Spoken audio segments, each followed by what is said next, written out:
Por que tardo pelo avivamento? Leonard Ravenhill, capítulo 4. Onde estão os Elias de Deus? Onde está o Senhor, o Deus de Elias? Perguntamos. E a resposta é óbvia: onde sempre esteve, no seu trono. Mas onde estão os Elias de Deus? Sabemos que Elias foi um homem semelhante a nós, sujeito aos mesmos sentimentos, mas infelizmente não somos homens com orações semelhantes a dele.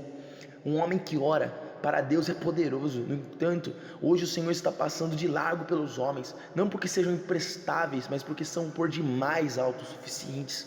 Irmãos, nossa capacidade nos deixa incapacitados e nossos talentos constituem um tropeço para nós.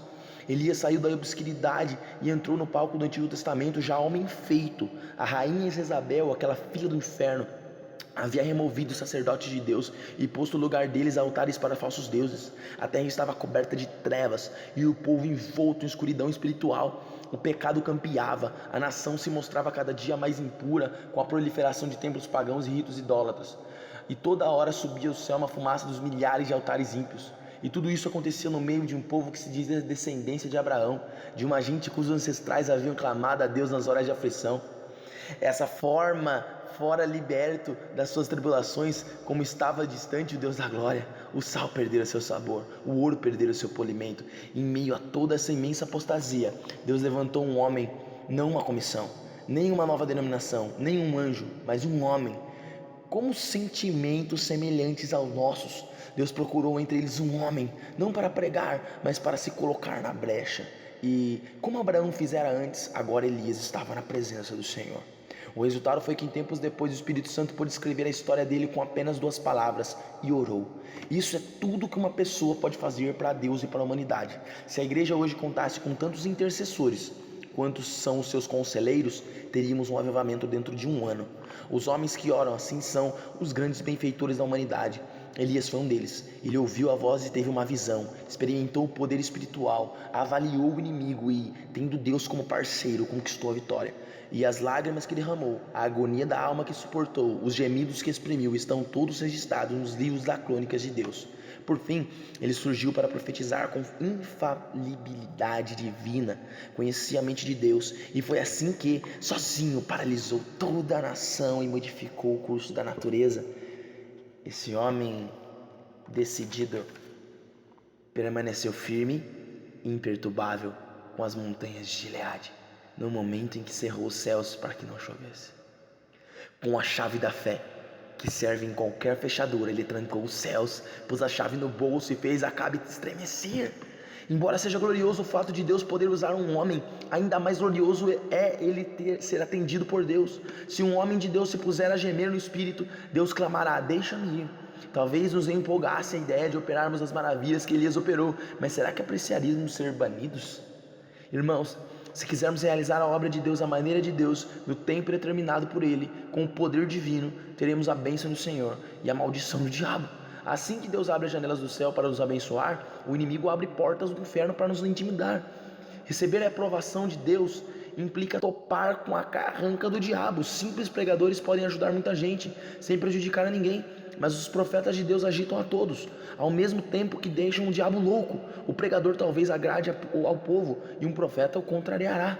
O homem que se mostra descompromissado, inspirado e cheio de Deus está sujeito a ser taxado de impatriota por censurar os pecados de sua nação, ou de descaridoso, porque a sua língua é como uma espada de 2 gumes, ou de desequilibrado, porque o peso da opinião da maioria dos pregadores é contrário ao dele. O mero pregador é aclamado, o profeta de Deus é perseguido. Irmãos pregadores, nós apreciamos imensamente os grandes santos de Deus do passado, os nossos missionários mártires, reformadores como Lutero, John Bunyan, Wesley, etc.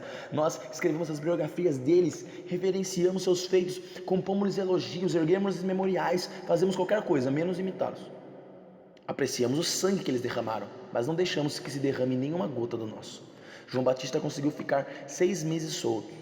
Em nossos dias, de nossas cidades, nem ele nem Elias teriam vivido 1 mês. Teriam sido presos antes disso, lançados numa prisão ou num hospital de doentes mentais, acusados de julgarem os outros e de não abrandarem nem um pouco sua mensagem. Nossos evangelistas de hoje estão de olhos abertos contra o comunismo, mas não dizem uma palavra contra os outros ismos que inundam o país. Será que não existe um mensageiro hoje, cheio do Espírito Santo, revestido de toda a armadura de Deus para denunciar o inimigo com toda a autoridade? Somente A oração poderá manter acesa a chama de nosso coração e conservar os nossos olhos fixos na visão. Esse Elias, que tinha um vulcão no coração e uma voz de trovão, surgiu no cenário do reino justo numa época bem parecida com essa que vivemos. As dificuldades com que se depara o evangelismo mundial são intocáveis, incontáveis, mas isso só serve para estimular os mais decididos. Vês rios que parecem intransponíveis? Vês montanhas nas quais não se podem abrir túneis? Deus se especializa em realizar o que julgamos impossível e pode realizar o que nenhum outro poder consegue. O preço é elevado. Deus não quer ser apenas nosso sócio, Ele quer ser nosso proprietário. Elias viveu com Deus. Ele viu o pecado da nação como Deus via, entristecia-se por causa dele, de modo como Deus se entristecia, repreendeu o pecado do modo como Deus repreendia, era fervoroso em suas orações e ardoso em denunciar os males do povo. Sua pregação nada tinha de brandura, era repassada de fervor, suas palavras abrasavam o coração das pessoas como um metal incandescente lhe queimar a pele. Mas o Senhor firma os passos do homem bom, e o seu caminho se compraz. E então Deus orientou Elias. Primeiro disse-lhe: esconde-te, depois vai e apresenta-te. Seria errado esconder-nos quando deveríamos estar repreendendo reis em nome do Senhor, assim como seria errado pregar quando o Espírito nos conclama a esperar no Senhor. Precisamos aprender a mesma lição que Davi: somente em Deus, ó minha alma, espera silenciosa. Qual de nós teria coragem de pedir a Deus para remover todas as suas muletas? Os caminhos de Deus não são os nossos caminhos, os caminhos dele são inescrutáveis, mas ele revela a nós pelo seu Espírito. O Senhor mandou que Elias fosse para o Querite e depois para Sarepta, para que hospedasse num hotel de luxo? Não, ele ordenou esse profeta de Deus, a esse pregoeiro de justiça, que ficasse no lar de uma viúva pobre. E depois no Monte Carmelo, Elias fez uma oração que é uma obra-prima de concisão: responde-me, Senhor, responde-me, para que este povo saiba que tu, Senhor, és Deus e que a ti fizeste retroceder o coração deles. O escritor E.M. Bounds está com razão quando afirma que só pode fazer uma oração curta e poderosa em público quem mantém uma longa e poderosa comunhão em secreto. A petição de Elias não foi no sentido de que os sacerdotes idólatras fossem destruídos, nem que caíssem do céu relâmpagos para aniquilar os rebeldes israelitas, mas sim que a glória e o poder de Deus se manifestassem ali. Parece que nós estamos querendo ajudar Deus a resolver seus problemas. Foi o que fez Abraão, e até hoje a terra é amaldiçoada por essa loucura dele com a presença de Ismael. Elias não fez o mesmo. Ele procurou dificultar as coisas ao máximo para Deus, queria fogo do céu, mas ensopou o holocausto de água. Deus gosta de vir uma oração assim, com tal audácia: pede-me e eu te darei as nações por herança e as extremidades da terra por tua possessão. Ó, meus amados pastores, nossas orações em grande parte não passam de conselhos que estamos tentando dar a Deus.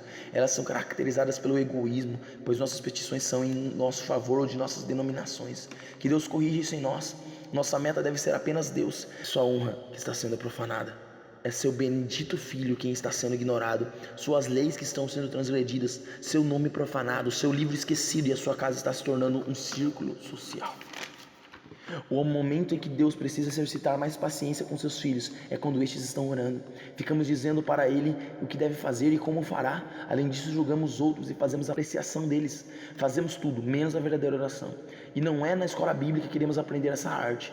Qual é a escola bíblica que tem em seu currículo uma disciplina chamada oração?